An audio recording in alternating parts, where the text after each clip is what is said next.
Sobrang daming pusit nga mga tangay na huli ngayon nila uncle. Bali nga dito sa amin ay tagpupusit na naman o rin tinatawag dito sa amin na basnig.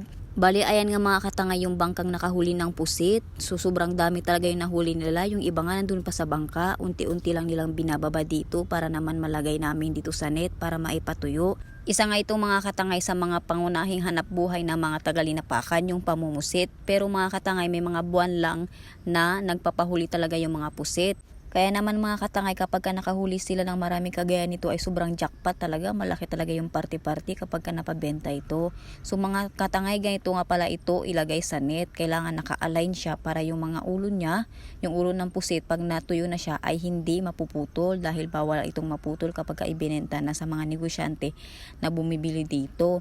Bali ay nga mga katangay kung nakikita nyo marami pa talaga kaming nilalagay na pusit. Ito nga pala mga katangay si auntie yung may-ari ng bangka. Kapatid ni tatay. So ayan tumutulong din siya dito sa amin.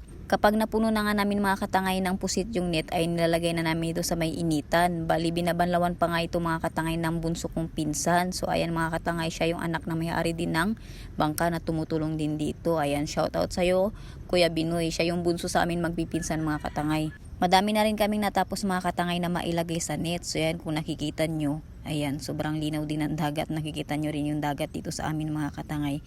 Ayan hanggang dun po yan sa kabila nakalagay yung mga net ng lalagayan ng pusit. So hanggang dyan yan sa kabila mga katangay. Pero yung iba mga katangay ay nasa bubong na nilagay dahil hindi na nga magkasya. Tapos yung iba doon na sa rooftop ng bahay nila auntie. Doon sa may kalsada. Doon na nila nilagay dahil nga sobrang daming nahuli nila Uncle Gideon. Lumipat na nga kami mga katangay dito sa baba dahil wala nang space doon sa budigan nila auntie dahil nga sa sobrang daming pusit na nahuli nila Uncle Gideon. So yan mga katangay kung nakikita nyo may binubuhos pa si Uncle Gideon at meron pa daw doon sa may bangka.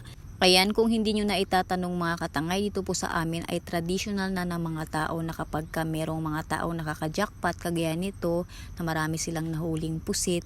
Binibigyan po nila ng pusit yung mga taong tumutulong sa kanila.